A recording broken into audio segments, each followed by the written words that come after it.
to Apple for adding battery life and thickness to their phones this year, instead of trying to go thinner.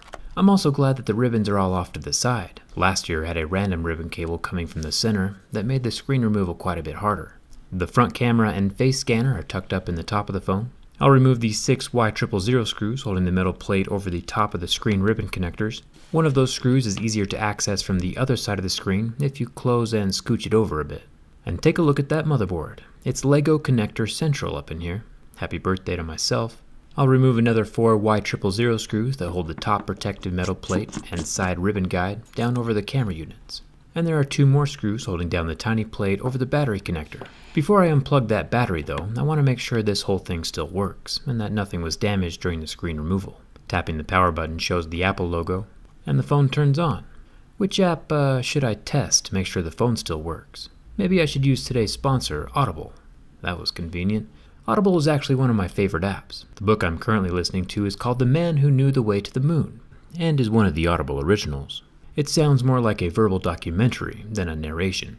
I usually adjust the speed to be a tad faster than normal so I can get through more information quicker. It's a true story about the guy who convinced NASA to use space rendezvous points instead of one gigantically massive rocket. It's super interesting. You can get a free audiobook plus 2 Audible originals when you try Audible for 30 days with the link in the description. Audible.com/jerryrig, or text the word jerryrig to 500-500. The Audible original titles come from diverse categories like theater, journalism, literature, and the documentary styles like the one I'm listening to now. Even if you decide to cancel Audible at some point in the future, you still get to keep your books. They're yours to own forever. Audible.com/jerryrig, or text jerryrig to 500-500. And thanks to Audible for sponsoring this video.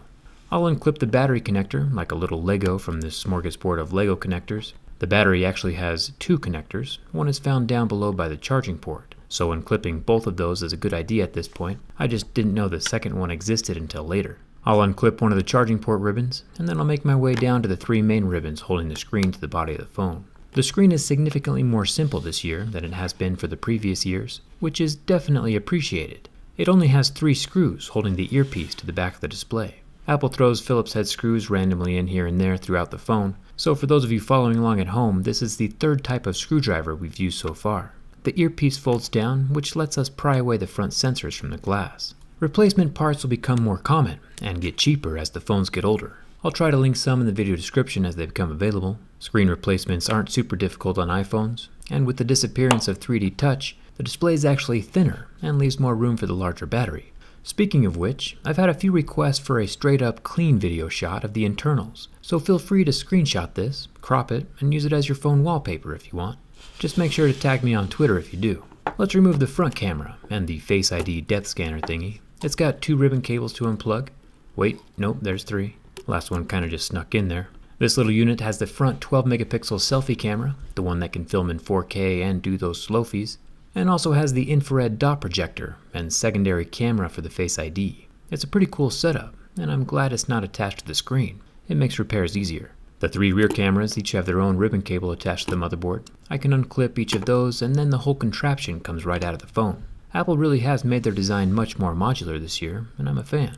Up at the top we get the normal 12 megapixel camera with optical image stabilizing. Down at the bottom we get another 12 megapixel 2x optical zoom camera, which also has optical image stabilizing.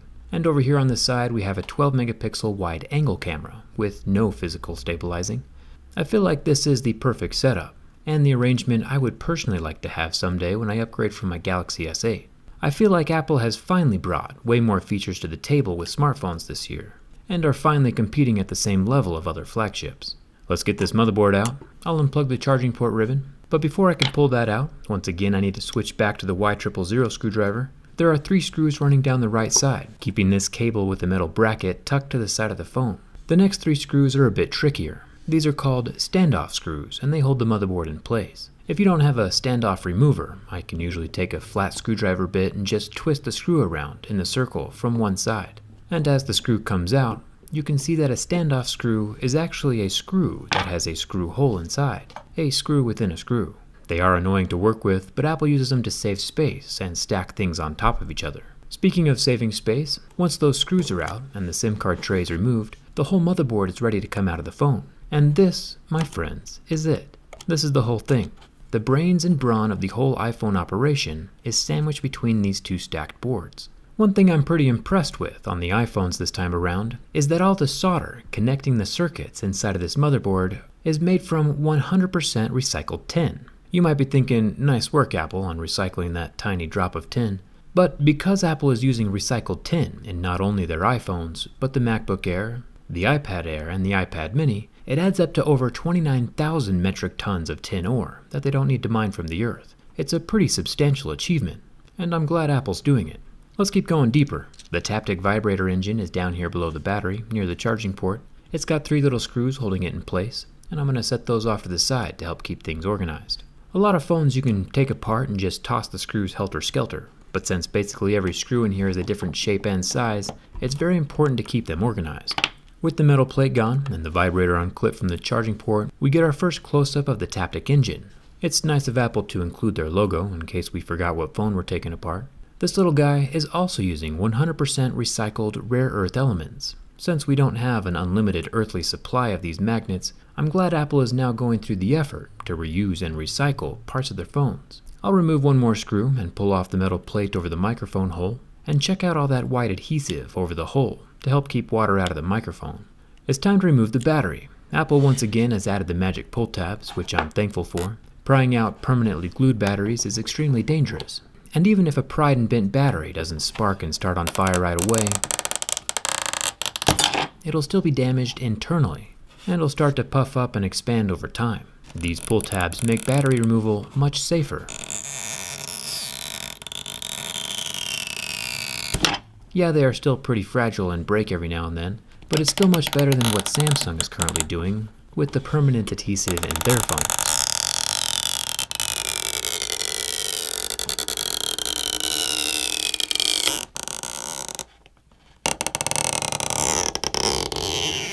Apple has 3 pull strips at the end of each side of the battery.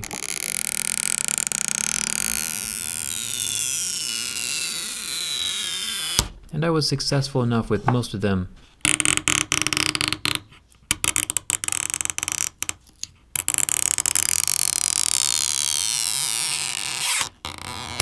that the rest of the battery can be lifted up unharmed. This is a 3,969 mAh capacity, which is quite an improvement over last year's 3,174 mAh. For real, Apple has come out to play this time. The loudspeaker comes out next, with its 2 screws holding it in place. You might have noticed so far that while the iPhone seems complex, most components are still modular and come out relatively easily. You can see the substantial amount of black adhesive holding the loudspeaker to the frame of the phone. Like I said in my durability test video, this iPhone 11 Pro Max is the most water-resistant smartphone on the market right now. While most manufacturers have water tested their phones to a depth of 1.5 or 2 meters deep for 30 minutes just to get that IP68 rating, Apple has gone above and beyond and tested the new iPhone 11 Pros to 4 meters deep for 30 minutes, double the depth of what everyone else is doing. Hold on for a second though, check this out. The loudspeaker is full of a ton of those little white sound balls. I assume these white balls help fill the space inside of the tiny little cell phone speaker to keep it from sounding like a tiny little cell phone speaker.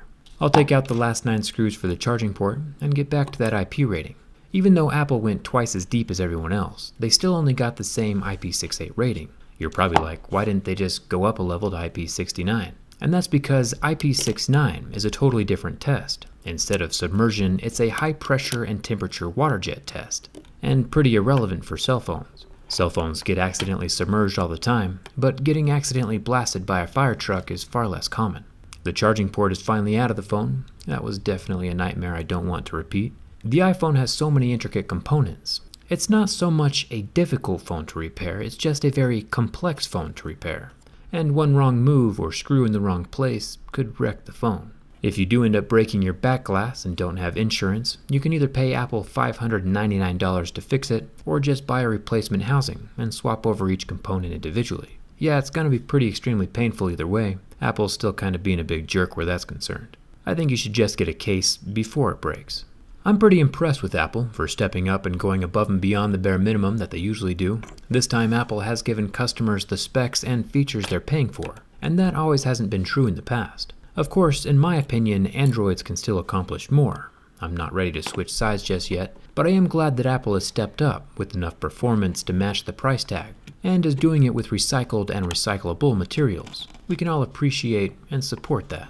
I'll get the camera units put back into their slot. They are all housed in the same metal block, so it's impossible to get them out of alignment, and the same thing goes for the front cameras. Finally, the front screen with its 3 ribbon cables can plug into the tiny motherboard, and I can start throwing down all those metal plates over the Lego style ribbon connectors.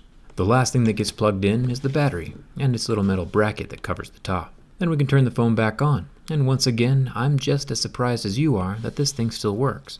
I for one am glad that Apple has started participating again in the smartphone race, and even more so for using recycled components. Innovations in both areas are good for everyone. I'll be looking into the recycling efforts of other manufacturers in the future, so hit that subscribe button if you haven't already. It's free. And remember that the computer the astronauts used to land on the moon 50 years ago is less powerful than the cell phone in your pocket right now.